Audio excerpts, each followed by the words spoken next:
Two-player mode selected.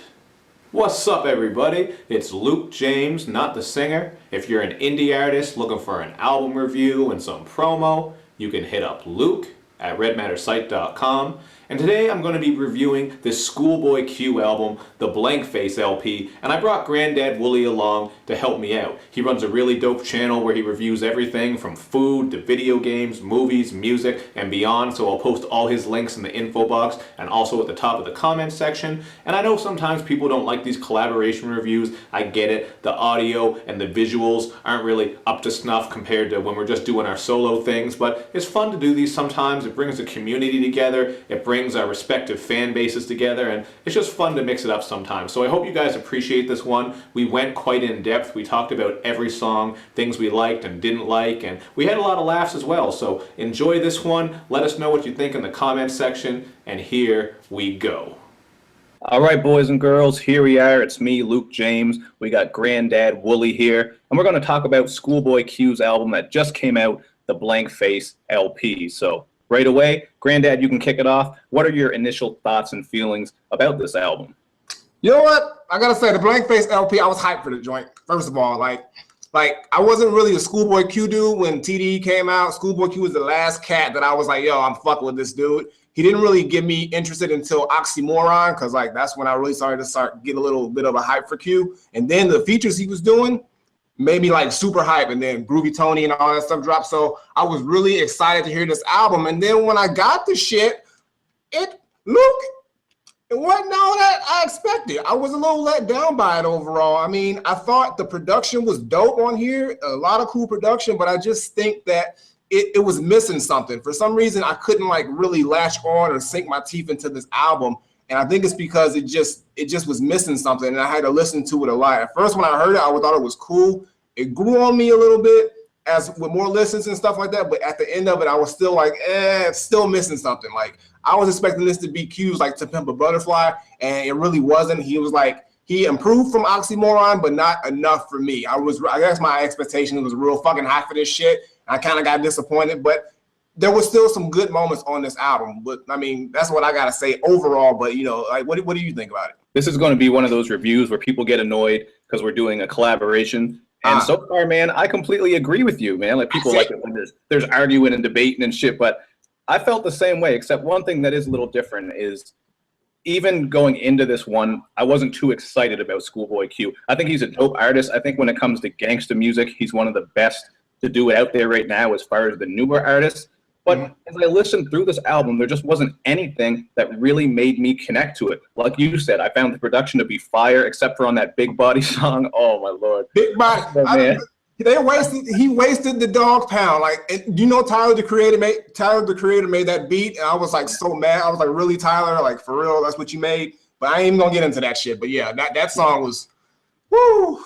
Yeah, that was the one song that I really, really disliked on here. I also wasn't a big fan of Overtime, but ScHoolboy Q himself said that was basically the label wanted it on there. Just a fake-ass studio, I think is what he said. But I actually like studio, but this song, not so much. It wasn't doing it for me. But, you know, like you were saying, the production throughout is fire for the most part. But to me, it was just the length of this album paired up with the lack of content. I mean, there's only so much you can listen to just gang banging and drug dealing, and he does sprinkle in a little bit of his story, which I do appreciate, but it wasn't really anything that blew me away. Like, I think sonically this album sounds dope. Like, you can put it on. It has a lot of eerie, dark production, some serious bangers, and some nice sample-based shit as well, but it wasn't the type of album that I listened to it and was like, whoa, this is an album of the year contender, like so many people have said. Yeah, and that's the thing. People are so quick to say album of the year. I was like, this is not the album of the year. It's a dope album, like, in general. I mean, like, I really do like you said, the production on here. Like, Groovy Tony and Eddie Kane, that is my shit. Like, that shit. Like, there's 3 songs on here that I borderline wanted to do some illegal shit listening to it. That was Groovy Tony, Eddie Kane, Ride Out with Vince Staples, and then Tookie Knows. Because those were the moments where I think Q did the best and he shined the best on this album. But like you said, like, there's only so much you can talk about gang banging and living in the hood and all this shit before it becomes redundant and just like, okay, Q, we need you to kind of give us something else. And I just think Q just kind of like flow-wise and like, you know, sound-wise, Q has improved. But I just think he needs to really expand his subject matter and kind of sort of just like really, you know, just I don't know what it is. He's just missing something. Like he's really missing something. Like he's got that ability to be a superstar, but he's just missing. He's missing that key element like that Kendrick has. He doesn't have that. And I don't know what it is, but like Q needs to have it like he should have had it on this album if he wanted to really catapult himself to like superstar status. So I don't know what it was though, Lou. I can't put my fucking finger on the shit. Well, I know for me, like some of the songs that stood out to me, obviously those bangers like you mentioned. And I gotta say, man, Jada Kiss, man. Hey, Jada pause, but I had to do that. But yeah, Jada Kiss. Looking over your shoulder. What was the line he said? I wrote it down. Hold on. He says, shit. Oh. When I hug your mama and look over her shoulder, you know I got the blank face. I was like, yo, Jada Kiss is so cold-blooded. Yeah. That's my dude. I love the locks, man, for real. But yeah, he was dope on there, for real. That was a shine. I was so glad that he got on there too, for real. I didn't know he was gonna be on that track until I got the album. And did you find on Ride Out, maybe it was just me, but did that beat remind you of any other song? You know what? I couldn't put my finger on it, but it did. It was that bass line. Yeah, I don't know where it was. Where was it from? Because I know you know. You good at that, so let me know. Ride or die. You talk it. We live it. Yeah. As soon as I heard that beat, just that main instrument, it just made me think of that right away. And I thought that song was pretty dope. It wasn't one of my favorite ones on this album, but as far as bangers go, I mean, him and Vince Staples came through with their gangsta shit as expected. Same thing with Dope Dealer. You get that Metro Boomin production that's nice and thick. And I actually like E40's verse on there. I know a lot of the younger generation, every time E40 is featured on anything, they say he ruins songs, he's shit. And I get it because his flow is very different. But I like his rhyme scheme on this, how he sort of punches in for the last word on each bar. I thought that was dope. So I thought the E40 feature on here was pretty good. But that Dog Pound shit, man, that broke my damn heart, man. I mean, I don't get I mean, there were certain songs on this album and like the E40 thing, like that's 40 water. I love E40. Like, I mean, I like his flow is just one of the most unique in the game. So like I didn't mind the E40, but like you said with the Dog Pound thing, I just think that in other songs like Overtime and even the song, what was the song? Whatever You Want. Those just sound like songs that were just label made. They were supposed to be on the radio, like, or just like songs that just didn't have really anything behind them. Like they didn't need to be on the album. I felt like those types of songs, if they weren't on this album, like it would have been way better. And I just think like he's got these great songs, he's got some okay songs, and he's just got those songs that should have never even been on the fucking album at all. Like, and that's the thing about this album is just like, and it seems like this album wanted to have a form of cohesion or some kind of like setup, but it's like all the songs are kind of just dropped in. Like you'll have like one dope song, one bad song, then it goes back to a dope song to an okay song, and then it'll be a string of like okay songs and then a dope song. So it's like you go on a roller coaster ride with this album, and it's just like production wise, yeah, it's cool, but like when you start getting into these songs, you just kind of like you hear it over and over again. Like Q's not giving you anything that you really want to make you just be like, okay, this is really a great album. It's just like this is a dope album, but it's not great. Yeah, exactly. It's a dope gangsta album. I mean, that's, I guess what people expect from him, but I was hoping he really was going to step it up with this one a lot. I think he did step it up. Don't get me wrong. I actually prefer this one to Oxymoron. I've seen a lot of people debating what they think is better. So I think he is headed in the right direction, but just that overall length, like you said, some of those tracks on here, if they were left off, it might have helped the cohesion a little bit.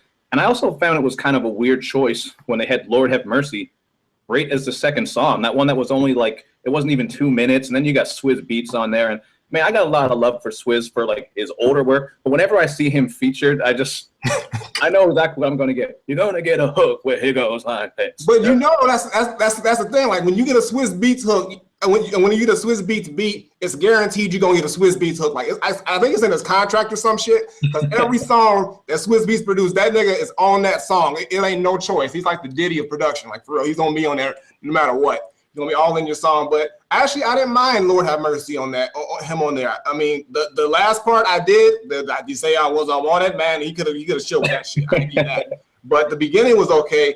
But yeah, I mean, I just think what I didn't think was necessary on that part with Kanye. I like Kanye's verse, but the freestyle thing he did at the end, I don't know what the hell that was for. Like that kind of soured me on the end of that part, but that part grew on me. Know You're Wrong. That song just bothered me too. Like I like the beginning of Know You're Wrong because ScHoolboy Q's like singing is the funniest shit in the world. Like when he was singing, that was that shit had me dying because it was dope though. But then when it goes into the last Skywalker part, I really kind of just tuned out of that song. So I wish he would have just kept it as like an interlude with the beginning part, and it would have been cool like go into like Ride Out, but I mean, I don't know what you think about that one. The beat on that is flames, man. That Alchemist production. I think Alchemist is just an underrated producer. He always comes through with those delicate piano keys, but he manages to give these beats this right sinister sound. So I was like you with that track. I like the first half, and then Lance Skywalker came in doing his singing thing, and I didn't hate that second part, but the first part was much better. Another one I really like, I'm just looking it up here that we didn't talk about yet. Tookie Knows Too. Oh man, that beat is just so I might die for this shit, nigga. I was like, yo.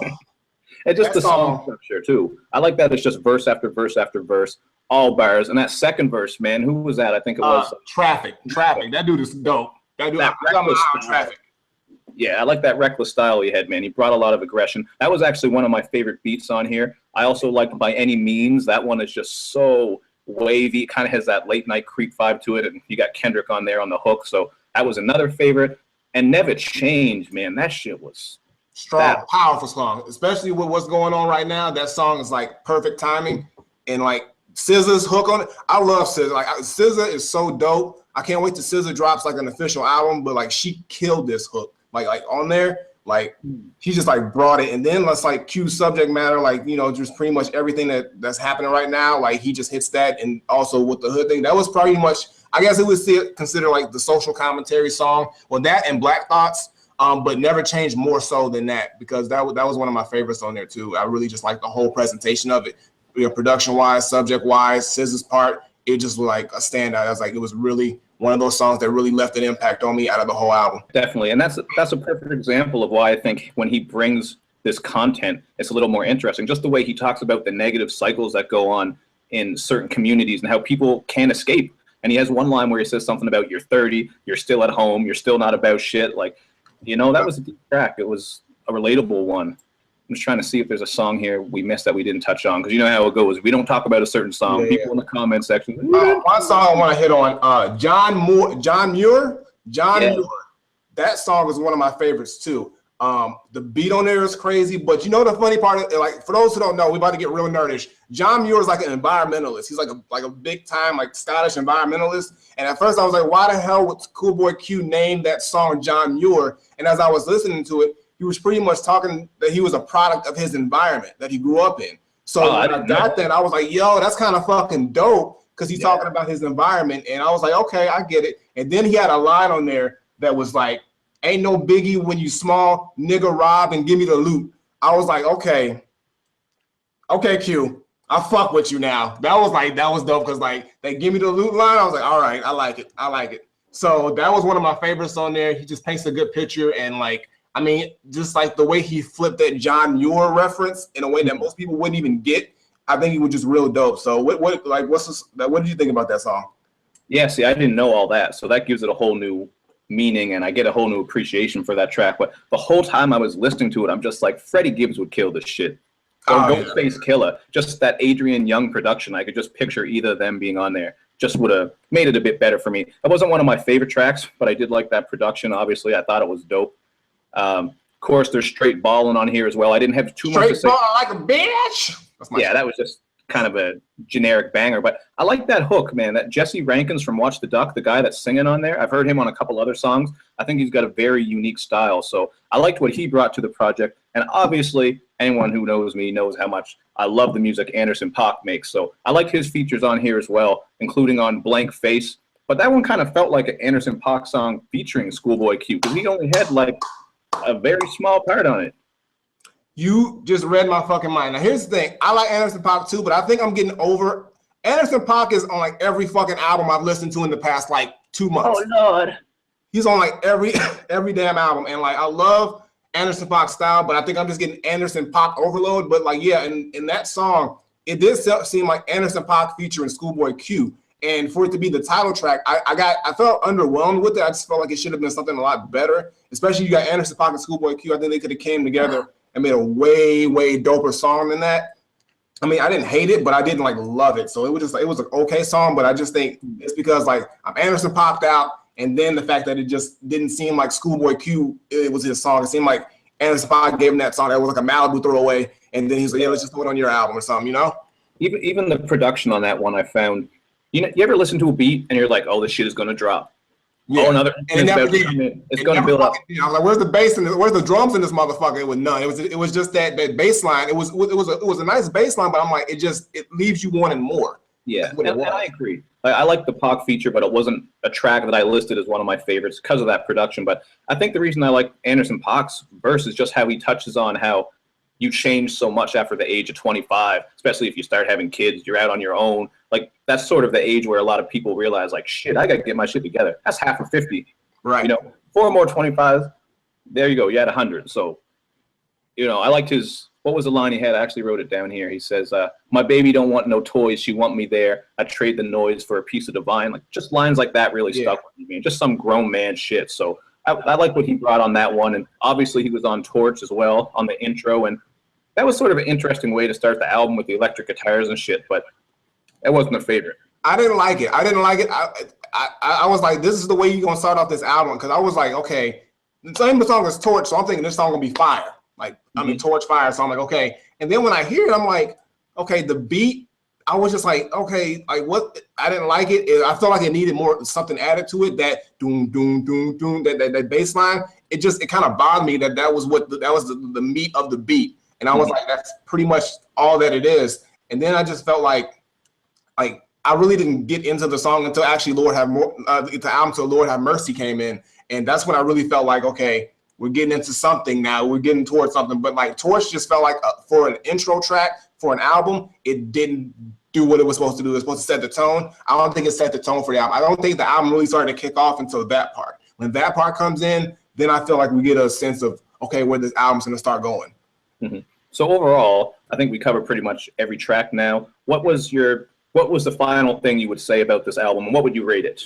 Well, my final verdict, if we're gonna do this my style, That's right. I have to say that overall, it's a better album than Oxymoron, but I expected way more from this album. I expected this to be Schoolboy Q's To Pimp a Butterfly, like I said. The production on here is really good, except for a couple beats like Big Body and, you know, the throwaway tracks like Overtime and shit like that was unnecessary.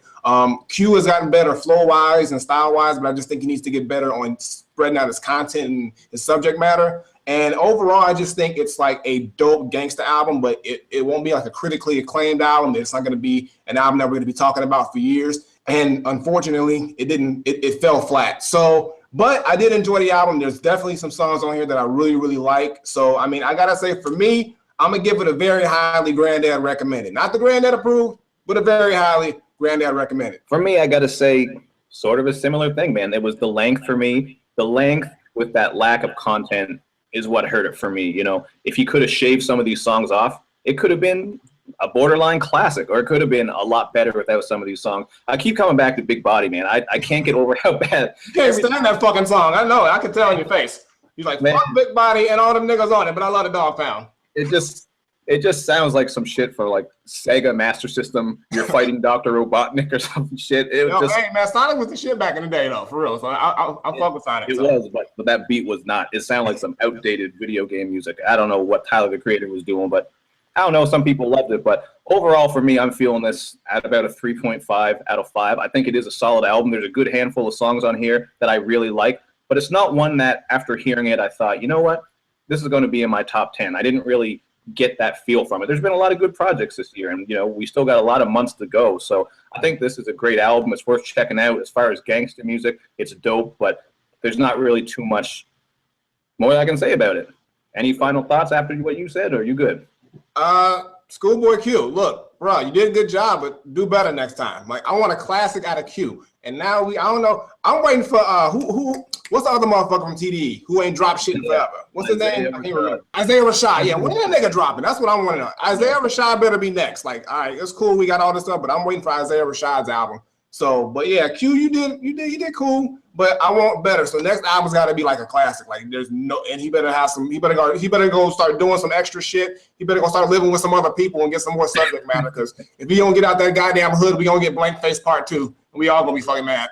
There you go. All right, so guys, hit us up in the comments section. Let us know what you think about this one. I hope you enjoyed this collaboration review. It was dope. Thanks for coming on, Granddad. We'll have to do it again. Definitely. Thanks for having me. And make sure y'all subscribe to GranddadRDLR to get all kinds of dope Willie reviews. And also my new segment, CD Case Studies, where I talk about dope CDs from back in the day. crazy shit. You know, appreciate Luke James. He doing his thing, and he gonna give me more than a 3 next review. I'm keeping my eye on you. Next shit I drop, I'm getting over a 3. Goddamn it, I'm trying hard for real. Watch out for that. All right. We'll see you guys next time. Peace.